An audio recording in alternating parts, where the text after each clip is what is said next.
에베소서 5장 15절에서 21절까지 말씀을 교독합니다. 그런즉 너희가 어떻게 행할지를 자세히 주의하여 지혜 없는 자 같이 하지 말고 오직 지혜 있는 자 같이 하여 세월을 아끼라 때가 악하니라. 그러므로 어리석은 자가 되지 말고 오직 주의 뜻이 무엇인가 이해하라. 술 취하지 말라. 이는 방탕한 것이니 오직 성령으로 충만함을 받으라.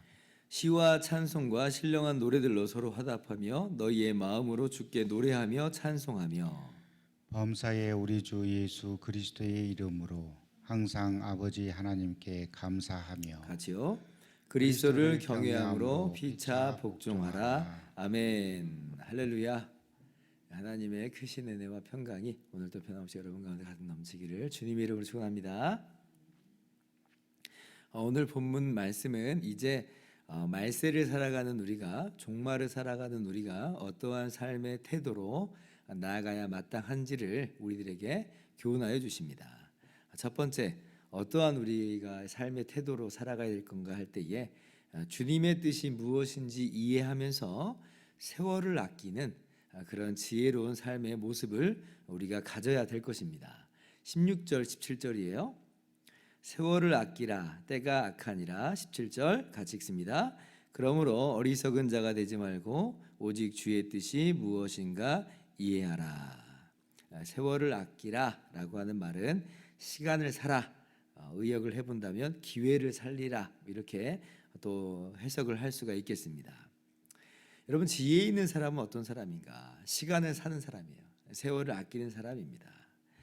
즉 이 땅에 우리가 살아가는 이 시간이 무한정 우리에게 주어진 것이 아니라 제한된 시간, 제한된 기회로서 주어졌다라고 하는 것을 우리가 깨달아야 한다는 거예요.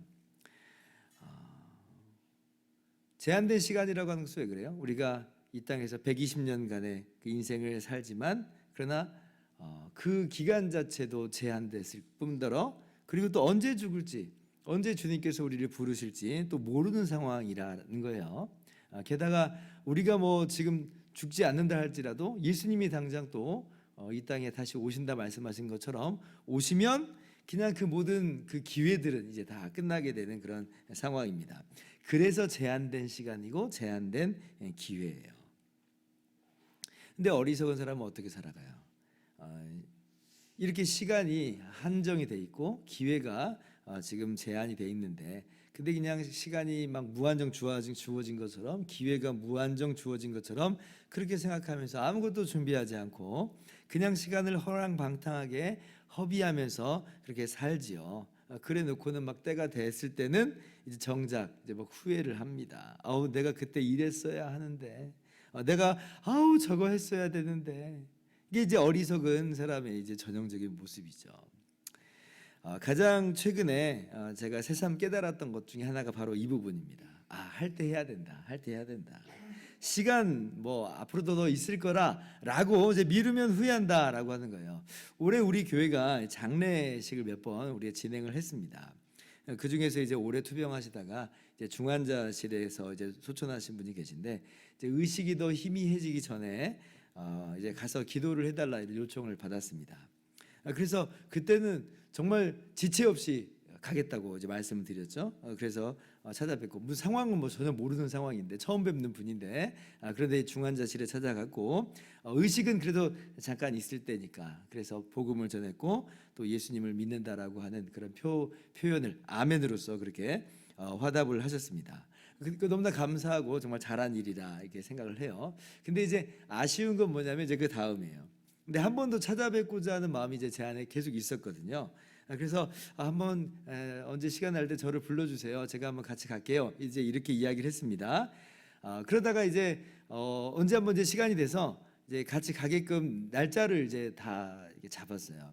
그런데 근데 이제 가기 며칠 전에 갑자기 건강이 안 좋아지셨다고, 그래서 다음으로 좀 미뤄야 되겠다 하시는 거예요. 그때라도 가야 되지 않았을까라고 하는 생각을 나중에서 후회하는 건데, 근데 알겠다라고 말씀하시면서 좀 좋아지시겠지, 조금 지금 안 좋아지셨다가 좋아지시겠지라고 했는데, 근데 그렇게 안 좋아지신 상황 속에서 점점 더 안 좋아지더니 마침내는 이제 그렇게 이제 소천을 하시게 된 겁니다. 그러니까 마지막 기도 한 번 더 가서 하고 싶은 그 마음을 제가 이루지는 못한 거예요.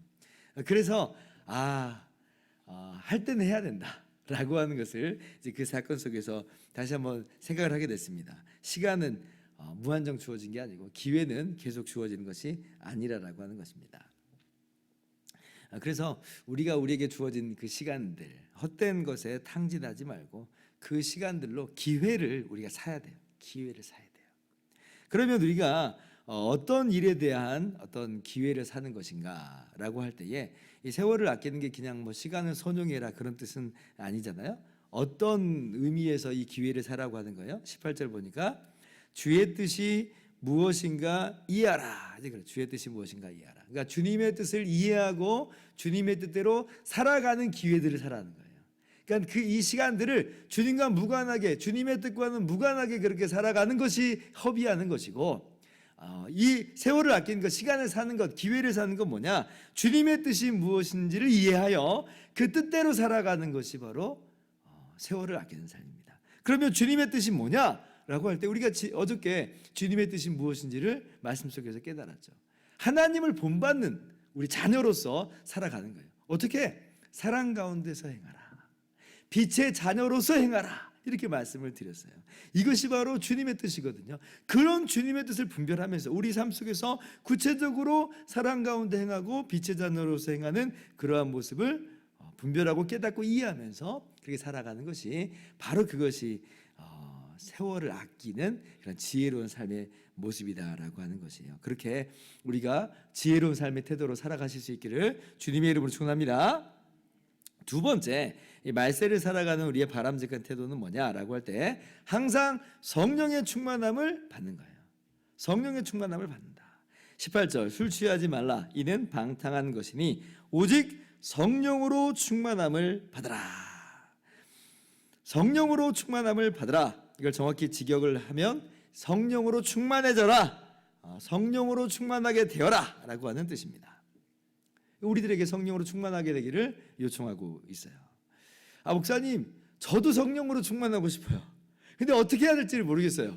아마 이렇게 여러분들이 대답을 하실 수도 있겠습니다. 일단 우리가 알아야 될 건 뭐냐면 우리가 성령 하나님을 좌지우지할 수 있는 그럴 수는 없습니다. 성령 하나님은 하나님이세요. 우리가 어떻게 좌지우지를 해요? 내 마음대로 임의로 와라 가라 하실 수 있는 그런 분이 아닙니다. 오히려 성령께서 하나님이시기 때문에 우리가 그 발 앞에 무릎을 꿇는 거예요. 이걸 뒤집으면 안 됩니다. 그런데 우리가 원한다고 해서 이게 되는 일은 아닌 것이었지만, 그러나 너무나 감사한 게 있는데 뭐냐면 우리가 기도할 때 하나님께서 성령을 주시겠다 약속하셨다는 거예요. 성령께서 우리가 기도할 때 우리 가운데 충만하게 임재하시겠다 약속을 주신 거죠. 누가복음 11장 13절 보면 너희가 악할지라도 좋은 것을 자식에게 줄 줄 알거든 하물며 너희 하늘 아버지께서 구하는 자에게 성령을 주시지 않겠느냐. 구하는 자에게 성령을 주신다. 이미 우리 가운데 예수님을 믿을 때에 성령 하나님이 우리 가운데 내주하여 계십니다. 우리가 기도할 때에 성령으로 충만하기를 위하여 기도할 때에 성령의 다스리심을 구할 때에 성령께서 우리 가운데 충만하게 역사하시는 거예요. 구하라. 그러면 성령을 주신다. 이 약속을 주셨기 때문에 우리는 오늘도 믿음으로 담대하게 구할 수 있는 것입니다. 어떻게 성령의 충만함을 받을 수 있단 말입니까? 약속을 의지하는 거예요. 이 말씀 붙들고 기도하는 거예요.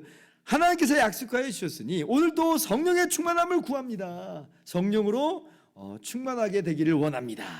할 때에 하나님께서 그 약속대로 이루실 줄을 믿습니다. 그리고 우리가 이렇게 이제 성령으로 충만하게 되기를 기도할 때에 특별히 이제 어떻게 하는 것이 또 중요하냐면 주요한 이 역할이 될 수 있냐면 성경 말씀을 읽으면서 그렇게 성령으로 충만하게 되기를 기도하는 것이 굉장히 또 아주 중요합니다. 이제 왜 그러냐면 성령 하나님의 주요 사역이 뭐냐? 우리를 말씀을 들을 때에 예수 그리스도와 연합하게 하시고 주님의 말씀을 깨달아 알게 하시는 분이 바로 성령 하나님의 역사예요. 성령 하나님께서 말씀을 깨닫게 하시는 거예요. 말씀을 깨닫게. 요한복음 14장 26절 보혜사 곧 아버지께서 내 이름으로 보내실 성령 그가 너희에게 모든 것을 가르치고 내가 너희에게 말한 모든 것을 생각나게 하리라. 그러니까 성령 하나님께서 말씀을 깨닫게 해주신다는 거예요. 그래서 우리와 하여금 말씀을 깨닫고 예수님을 믿게 하시고 더욱더 예수 그리스도로 충만하게 하세요. 주님의 말씀으로 인격적인 주님과의 교제를 누리게 하시는 분이 바로 성령 하나님이다. 그러니까 주님의 말씀인 성경을 읽으면서 성령으로 충만하게 되기를 기도할 때에 성령 하나님의 놀라우신 역사가 있게 되는 거예요. 놀라우신 사역이 있게 되는 거죠.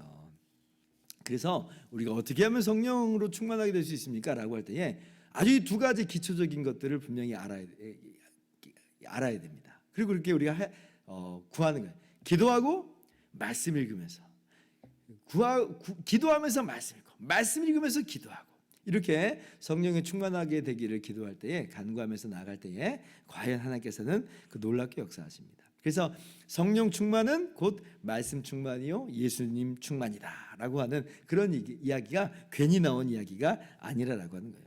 여러분 우리가 이 마지막 때를 살아갈 때에 성령으로 충만하게 되지 않으면 어떻게 우리가 이 마지막 때를 살아갈 수 있겠는가? 우리의 힘으로 우리의 능력으로 이걸 돌파해낼 수 있겠습니까? 우리가 우리의 힘과 능력으로 정말 주님의 뜻을 이해하고 그렇게 살아낼 수 있겠습니까? 얼마나 세상의 유혹이 심하고 얼마나 사단의 유혹이 강력하고 얼마나 우리 안에 있는 찌꺼기처럼 남아있는 옛 본성이 강력한데 어떻게 이걸 우리가 버텨내고 이겨낼 수 있어요? 우리의 힘으로 할 수 있는 게 아니거든요. 성령으로 충만하게 됨으로 그렇게 우리가 날마다 거룩한 삶을 살아갈 수가 있는 것입니다. 그러므로 오늘 말씀을 다시 한번 우리 마음 가운데 적용하면서 나갑니다.